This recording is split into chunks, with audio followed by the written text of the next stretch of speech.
In this video, we'll be taking a look at 2 college football games happening on September 9, 2022. Welcome back to Cash Out Sports. Let's dive right into it. Oh, and don't forget to subscribe and to click the bell icon to get notified as soon as these videos get released so that you have more time to plan out your bets as we provide these videos on a daily basis. I can guarantee that you'll have all the important information that you'll need on these 2 college football games after fully watching this video.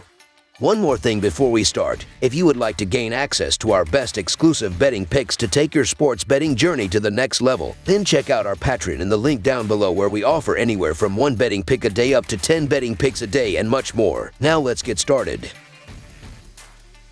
Louisville versus UCF. The Louisville Cardinals and the UCF Knights will square off in a non-conference game at the Bounce House on Friday evening. The Cardinals are 0-1 and are coming off a 31-7 road loss against the Syracuse Orange. Senior quarterback Malik Cunningham finished 16 of 22 for 152 yards with a pair of interceptions. The Knights are 1-0 and are coming off a 56-10 home win over the South Carolina State Bulldogs. Senior quarterback John Reese Memley had a great game as he finished 20 of 31 for 308 yards with 4 touchdown passes. The Louisville Cardinals have lost 3 of their last 5 road games. Malik Cunningham is completing 72.7% of his passes for 152 yards, 0 touchdowns, and 2 interceptions. Tyler Hudson and Omri Huggins-Bruce have combined for 159 receiving yards on 10 catches, while Marshawn Ford has 2 receptions. The Louisville Cardinals' ground game is averaging 137 yards per contest, and Tion Evans leads the way with 89 yards and 1 touchdown. Defensively, Louisville is allowing 31 points and 449 yards per game. Lonnie Montgomery leads the Louisville Cardinals with 8 tackles. Ashton Gillott has 1.5 sacks, and Benjamin Perry has 1 pass deflection. The UCF Knights have won each of their last 8 home games. John Reese Plumlee is completing 64.5% of his passes for 308 yards, 4 touchdowns, and 0 interceptions. Javon Baker and Kemmer Gamble have combined for 166 receiving yards and 2 touchdowns, while Ryan O'Keefe has 3 receptions. The UCF Knights' ground game is averaging 292 yards per contest, and Reese Plumlee leads the way with 86 yards and 1 touchdown. Defensively, UCF is allowing 10 points and 91 yards per game. Walter Yates III leads the UCF Knights with 7 tackles. Justin Hodges has 1 sack, and Jarvis Ware has 2 pass deflections. The Louisville Cardinals showed no signs of life in their opener against Syracuse, and now they go on the road to play a team that's been one of the best home teams in the country over the last 5 years or so. UCF hasn't lost at home since November 2020, and this has a chance to be another solid season with a playmaker at quarterback in Reese Plumlee. This Louisville offense looks completely dead, so I do not expect them to reach their 25 implied points in this game. UCF's defense played well as they allowed less than 100 total yards of offense. I definitely trust the duo of Plumlee and Bowser to dominate offensively against this average defensive team. Malik Cunningham struggled as he threw a pair of interceptions, while Plumlee showed the ability to find the end zone as he had 5 total touchdowns. Weekday night game where the crowd shows up. I'll need more points to consider Louisville in this spot, so the UCF Knights to win and cover the spread as favorites is our full game side pick.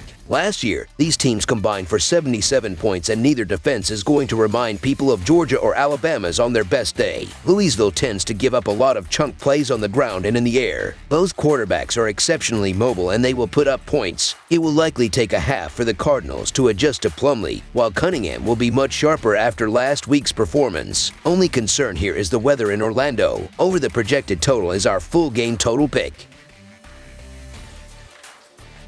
Boise State versus New Mexico. The New Mexico Lobos will host the Boise State Broncos Friday on CBS Sports Network. The Broncos hold an 11-1 edge in the all-time series and 5 straight, which includes a 37-0 Boise State win last season. Boise State managed to go 7-5 overall last season and 5-3 in the Mountain West. That record was good enough for 3rd place in the Mountain Division behind Utah State and Air Force. The Broncos were scheduled to play the Arizona Bowl but had to withdraw due to virus issues. In their opener versus Oregon State, Boise State was down 24-0 after the first half and limped to a 34-17 loss. house. QBs Taylor Green and Hank Bachmeier combined for 185 yards and 3 interceptions. Green also led the rush with 102 yards and 2 scores. Over on the New Mexico side, they had a rough campaign in 2021. The Lobos went just 3-9 overall and 1-7 in the Mountain West. That result left New Mexico in last place in the Mountain Division and last place overall in the conference. This past weekend versus Maine, New Mexico scored 21 points in the second half alone during a 41-0 blowout victory. QB Miles Kendrick put up 170 yards, 2 touchdowns, and 2 picks, while Sherrod White rushed for 58 yards and 2 scores on 13 carries. The Broncos didn't play well offensively in their first game, and they didn't get quality play at the quarterback position, with both of their signal callers turning the ball over 4 times. Even though they moved the ball well on the ground, they fell behind early and didn't run the ball as much as they would have liked. The Lobos were playing a Maine team that was clearly overmatched, and they dominated defensively,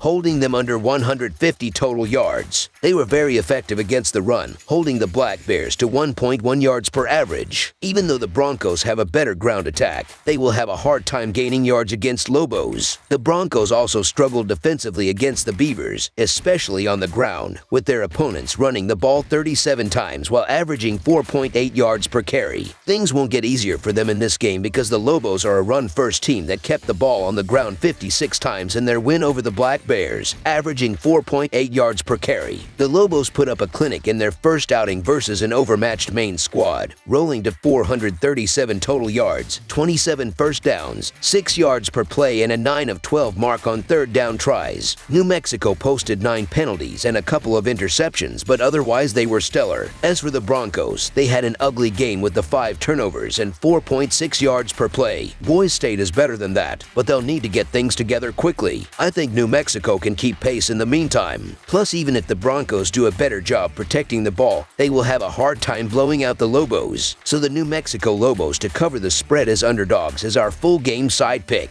The Broncos had a rough game offensively against the Beavers, but they still managed to score 17 points despite turning the ball over 5 times. Even though the Lobos didn't give up a point in their last game, they are facing a better offensive team that has scored at least 20 points in each of their meetings and will give up at least 2 touchdowns in this game. The Lobos didn't have trouble moving the ball in their first game, especially on the ground, which is something the Broncos struggled against in their last game. The total here is low for a 17-point spread. I expect the Lobos to have success running the ball on a Broncos defense that allowed 178 rushing yards last week. On the other side, I expect Boise State to be forced to throw the ball, or at least have that option, as Taylor Green will add a more dynamic wrinkle when he is inserted into the game. New Mexico won't score as much as they did in their last game, but with the Broncos giving up 34 points in their last game, expect the Lobos to score enough points to push the score past the total. Over the projected total is our full game total pick. That's all for now, so if you have any other games you would like reviewed, then leave a comment down below with the game you would like analyzed. Subscribe to our channel, leave a like on this video, and we'll get to it as soon as we possibly can. We would also love to hear your opinion on the picks presented to you in this video, whether you agree or disagree with them, so leave a comment down below and do let us know.